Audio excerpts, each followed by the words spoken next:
তো এই যে শুনতে পারলে গাড়ির সাউন্ডটা, এইটাই কিন্তু ছিল গাড়ির প্রবলেম। তো গাড়ির এই একটা বাজে সাউন্ড প্লাস গাড়িটাতে ধুঁয়ো মারছে, মানে মোবিল শর্ট হয়ে যাচ্ছে, এটাই ছিল গাড়ির প্রবলেম। তো চলো এই প্রবলেমটা কেন হচ্ছে, কোথা থেকে হচ্ছে, ডিটেলসটাই দেখাচ্ছি তোমাদের। তার জন্য কিন্তু আমাকে গাড়িটা ফার্স্ট খুলে নিতে হবে।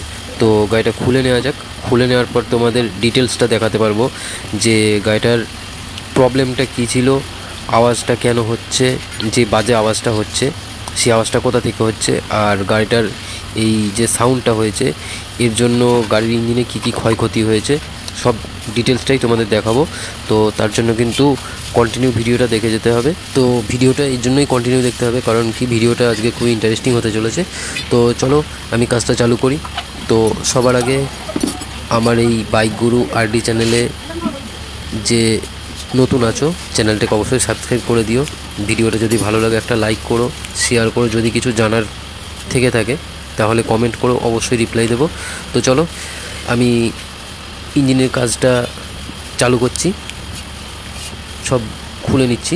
খোলার পর কিন্তু তোমাদের ডিটেলসটা দেখাতে পারবো যে গাড়িটার কি প্রবলেম ছিল, কি কি ড্যামেজ হয়েছে গাড়িটাতে, আর এই যে ড্যামেজ হওয়ার কারণ, মূল কারণটা কি সেটাও কিন্তু তোমাদের দেখাবো।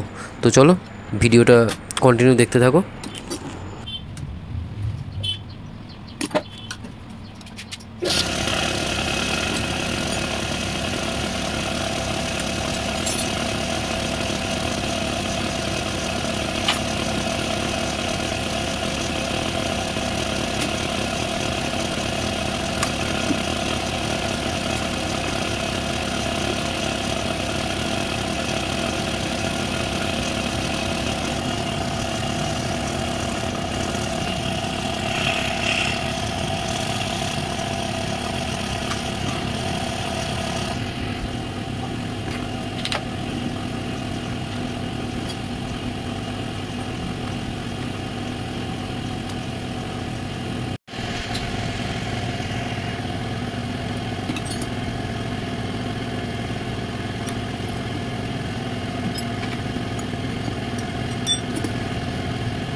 দেখতেই পারছো গাড়িটার হেড খোলার পরে কিন্তু এই দেখো পিস্টনের মাথায় কত পরিমাণে কত মোবিল, মানে গাড়িটা এত পরিমাণ মোবিল টেনেছে।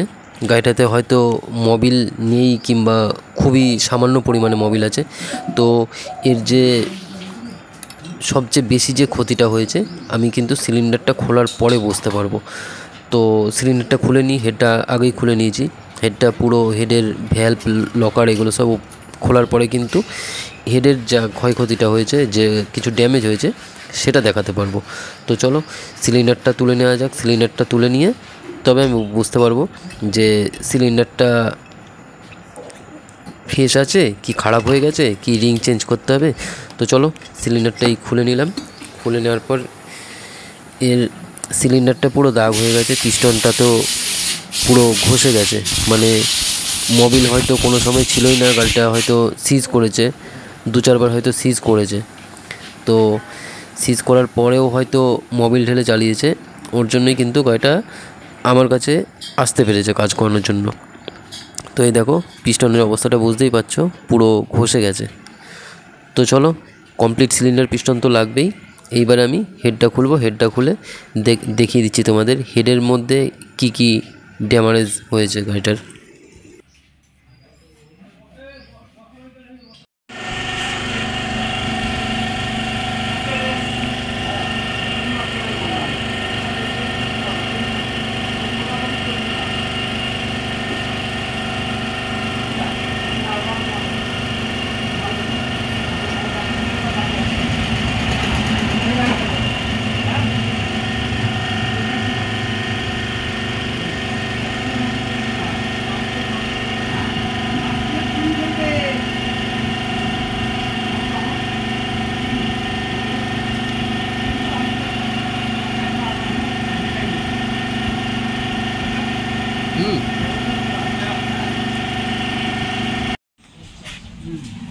আমাদের তো প্রথমেই দেখিয়ে দিলাম ব্লক পিস্টন কিটটা লাগবে, সিলিন্ডার কিটটা, ভ্যালভ লাগবে, লকার দুটো লাগবে, এইগুলো লাগবে। টাইমিং চেনটা ভালো আছে, ক্যামটাও ভালো আছে, সেইগুলো লাগবে না। তো চলো এই জিনিসগুলো লাগবে আমার গাড়িটা কমপ্লিট করতে। তো এই ভিডিওটা এই পর্যন্তই করলাম। সামনের দিন এর যে গাড়িটা ফিটিং করব, গাড়ি ফিটিং করার টোটাল ভিডিওটা তোমাদের সামনে দেখাবো, প্লাস গাড়িটা স্টার্ট করে গাড়ির সাউন্ডটাও শোনাবো। তো চলো বন্ধুরা, আজকের ভিডিওটা এই পর্যন্তই। সামনের দিন এর পরের সেকেন্ড পার্টটা নিয়ে তোমাদের সাথে দেখা হচ্ছে। তো চলো টাটা।